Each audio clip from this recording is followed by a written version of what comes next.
रसिक हो नमस्कार. महाभारतातील स्त्रीविश्व या मालिकेत मी आपल्या भेटीस घेऊन येत आहे जरिता लपिता. मंदपाल नामक ऋषीला अखंड तपश्चर्येनंतरही पितृलोकापासून वंचित व्हावे लागले, कारण त्याला संतती नव्हती. त्याने अपत्यप्राप्तीचा निर्णय घेतला. शक्य तितक्या लवकर अपत्यप्राप्तीकरिता तो विचार करीत असताना त्याच्या लक्षात आले की पक्ष्यांना भरपूर संतती होते. तेव्हा तो स्वतः शांगर्क पक्षी झाला व त्याने जरिता नामक पक्षिणीशी समागम केला. जरितेपासून त्याला 4 ब्रह्मवेत्ते पुत्र झाले. पण हे पुत्र अंड्याबाहेर येण्या अगोदरच मंदपालाने त्यांना वनात टाकले व तो लपिता नामक पक्षिणीबरोबर राहू लागला. पित्याने त्याग केला तरी मातेने त्यांचा त्याग केला नाही व ती त्यांचे भरणपोषण करू लागली. त्यांच्या प्रेमापोटी तिने घासातील घास देऊन त्यांचे लालन पालन केले. खांडव वनाला जाळण्यास अग्नी येतो आहे हे बघून मंदपालाला आपल्या पुत्रांची आठवण झाली व त्याने अग्नीची प्रार्थना केली. ती प्रार्थना ऐकून अग्नी प्रसन्न झाला व त्याने मंदपालास इच्छित वर मागण्यास सांगितले. तेव्हा मंदपालाने त्यास सांगितले की तू खांडवन जाळण्यास निघाला आहेस. तेथे माझे पुत्र राहतात, तेव्हा तू त्यांचे रक्षण कर. तेव्हा अग्नीने त्याला त्याच्या पुत्रांना अभय देण्याचे अभिवचन दिले. अग्नी सर्व वन जाळतो आहे हे बघितल्यानंतर आपल्या अल्पवयीन पुत्रांच्या काळजीने दुबळी माता जरिता शोकमग्न झाली. सुटकेचा काहीच मार्ग तिला सुचेना. तेव्हा आपल्या पंखांची पाखर मुलांवर घालून सर्वजण एकत्रच मरूया असा ती विचार करू लागली. परंतु पुत्रांनी तिला म्हटले, हे माते, आपण सर्वांनी मृत्यू पत्करणे योग्य नाही. तू तरुण आहेस, सुंदर आहेस, पतीचा शोध करण्यास तू समर्थ आहेस. तू दुसरा पती शोध. तुला आणखी पुत्र होतील व कुळाचे रक्षण होईल. तिने त्यांना उंदराच्या बिळात शिरण्याचा सल्ला दिला, पण त्यांना तो पटला नाही. उंदराच्या हातून मृत्यू होण्याऐवजी अग्नीकडून झालेला मृत्यू त्यांना श्रेयस्कर वाटला.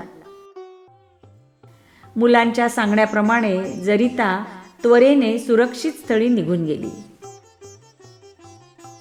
अग्नी समोर ठाकलेला बघून मंदपालाच्या पुत्रांनी त्याची स्तुती आरंभिली. ते म्हणाले, आम्हाला आमचा पिता माहिती नाही. आमची माताही प्राणभयाने निघून गेली. आम्ही निराश्रित आहोत.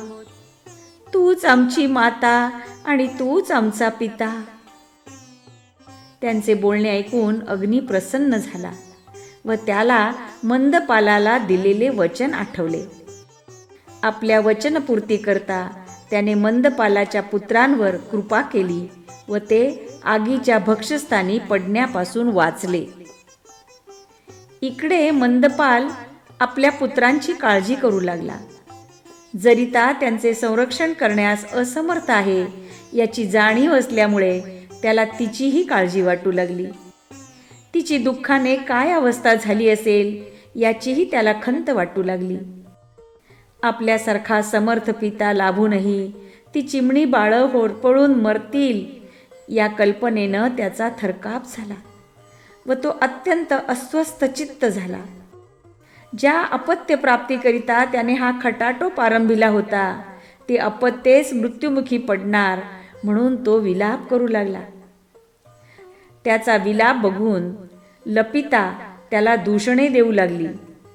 ती मत्सरग्रस्त झाली. तिच्या मते मुलांची आड घेऊन मंदपाल जरितेची काळजी करीत होता व तीच त्याला लपितेपेक्षा जास्त प्रिय होती. तेव्हा मंदपाल तिला चक्क सांगतो की मी स्वैराचारी आहे म्हणून अनेक स्त्रियांशी संबंध ठेवू इच्छित नाही, तर केवळ वंशवर्धनासाठी आणि जास्त अपत्यांच्या लालसेने हे मी करीत आहे. आणि आता तर प्रत्यक्ष माझी अपत्येच संकटात सापडलेली आहेत. हातचे सोडून पळत्याच्या मागे लागण्याचा मूर्खपणा मंदपालाच्या पदरी आलेला होता. जरितेकडून अपत्यप्राप्ती झालेली असतानाही लपितेकडून अपत्यप्राप्ती होणार या आशेवर राहणे मूर्खपणाचे ठरेल असे त्याला वाटू लागले. हे सगळे ज्ञान असताना तो जरितेला सोडून मुळात लपितेकडे का गेला हा प्रश्न अनुत्तरितच राहतो. अग्नी शांत झाल्यावर आपल्या मुलांचे क्षेमकुशल बघण्यास जरिता त्वरेने घरट्याकडे गेली व आपली मुले सुखरूप आहेत हे बघून तिचा जीव भांड्यात पडला. तिला आनंदाश्रू आवरेनात. ते सर्व एकमेकांशी बोलत असताना मंदपाल तेथे आला, परंतु त्याच्या येण्याची कुणीच दखल घेतली नाही. ते आपसात बोलण्यातच मग्न राहिले. त्याच्याशी बरे अथवा वाईट कुणीही बोलेना. हे बघून मंदपाल जरितेशी बोलण्याचा प्रयत्न करू लागला. मुलांची नावे विचारू लागला. साहजिकच भडकून जरितेने त्याला तारुण्याने मुसमुसलेल्या सुहासिनी लपितेकडे जाण्याचा सल्ला दिला. तेव्हा मंदपाल म्हणाला, परपुरुषाशी केलेला व्यभिचार आणि सवती मत्सर या दोन्ही गोष्टींशिवाय स्त्रीच्या ऐहिक सुखात किंवा पारलौकिक कल्याणात माती कालवणारी तिसरी गोष्ट नाही. या दोन्ही गोष्टी वैराग्नी भडकवणाऱ्या आणि उद्वेगजनक आहेत. मीच काय, पण वशिष्ठांसारख्या महात्म्यालाही हा त्रास सहन करावा लागला. सुव्रता, कल्याणी, शुचिव्रत, पवित्र अरुंधतीच्याही मनात वशिष्ठांसारखे किलमिश आले व तो सप्तर्षींसमवेत असताना तिने सर्वांसमक्ष त्याचा अपमान केला. तिच्यात हा कुढा भाव प्रबळ झाल्यामुळेच ती भुरकट तांबूस रंगाची बिंदुकली झाली. तू सुद्धा तिच्यासारखीच माझ्याविषयी शंका घेतेस. तुझ्यात आणि लपितेत काय फरक आहे? तिला वाटते तू माझी आवडती आहेस आणि येथे तुलाही तसेच वाटते.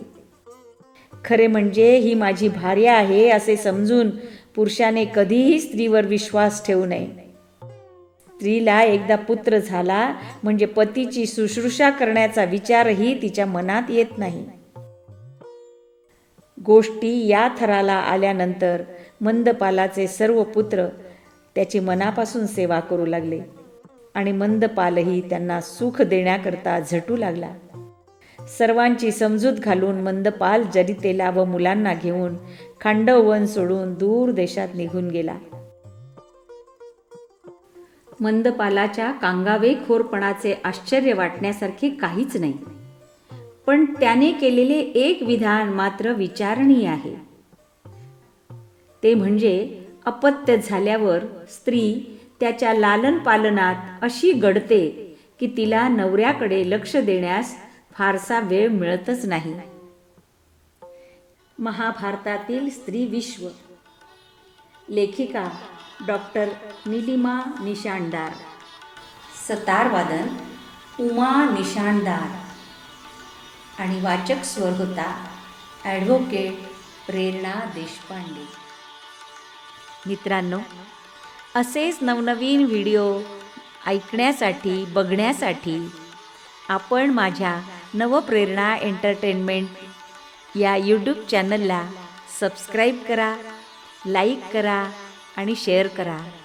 तुमची ही छोटीशी कृती मला खूप आनंद देते आणि नवनवीन व्हिडिओ बनवण्याची प्रेरणा देते. धन्यवाद.